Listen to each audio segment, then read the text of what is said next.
మంత్రాలు 32 సీట్లు కోరిన జనసేనని 20 చోట్ల ఏకాభిప్రాయం, మరో 5 ఇచ్చే ఛాన్స్, 27 అడుగుతున్న పవన్. ఇది చివరికి 64 అని మొన్న ఆంధ్రజ్యోతినే రాసింది. ఇప్పుడు 32 అడిగాడట పవన్ కళ్యాణ్, అంటే మిగతా ఆయన వద్దన్నాడు అనమాట. 20 చోట్లకి చంద్రబాబు నాయుడు ఒప్పుకున్నారట, మరో 5 వరకు ఇస్తారట, కనీసం 27 అన్న ఇవ్వండి అని అంటున్నారట పవన్ కళ్యాణ్.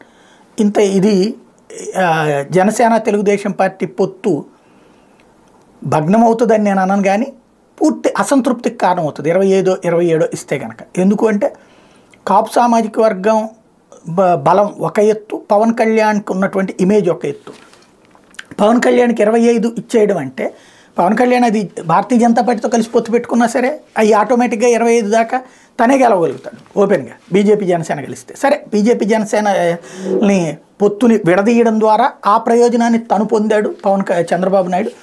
ఇప్పుడు పవన్ కళ్యాణ్కి చివరికి అందరినీ 64, 65 సగం సీట్ల నుంచి 64కి వచ్చింది, 64 నుంచి 62కి వచ్చింది, ఇప్పుడు 32 మాత్రమే జనసేన అని అడిగాడు. 20 చోట్ల ఏకాభిప్రాయం కుదిరింది, మరో 5 మాత్రం ఇచ్చే ఛాన్స్. అంటే ఇక అది పొత్తు ధర్మం అవుతుందా లేకపోతే ఏమవుతుంది అనేటువంటిది ప్రజలు తేలుస్తారు. ఎందుకంటే మనం ఈ మాట చెప్తే కనుక జగన్ సూట్ కేసులు అని చెప్పి వాగేటువంటి కుక్కలు ఉంటాయి. అసలు పాయింట్ ఏంటి, నేను మొదటి నుంచి చెప్తూ వస్తాను, కనీసం 50 లేకపోతే గౌరవప్రదమైన పొత్తు కాదు.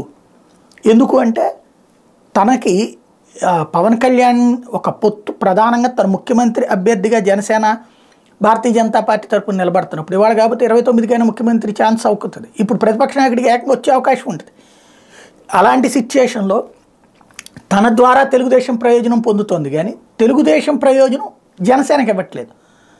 అదేమంటే 25 సీట్లు ఇస్తుంది కదా అంటే 25 సీట్లు పవన్ కళ్యాణ్ ఇండివిజువల్గా పోటీ చేసిన, ఈవెన్ బీజేపీతో లేకుండా పోటీ చేసిన 25 నుంచి 50 స్థానాల్లో గట్టి పోటీ ఇచ్చి 25 తనే గెలుచుకోగలుగుతాడు. 20 నుంచి 25 సింగిల్గా చేసినా సరే. క్రిందటిసారి ఎందుకు రాలేదని క్రిందటిసారి నమ్మలేదు జనం. ఈ దఫా నమ్ముతున్నప్పుడు ఆ నమ్మకాన్ని తెలుగుదేశం లాగేసుకుంటోంది. చివరికి పవన్ కళ్యాణ్ మళ్ళీ అక్కడే ఉంచుతోంది. సరే అది వాళ్ళ ఇష్టం, దాన్ని మనం ఏం చెప్పలేం. ఇకపోతే జగన్ విఫల సీఎం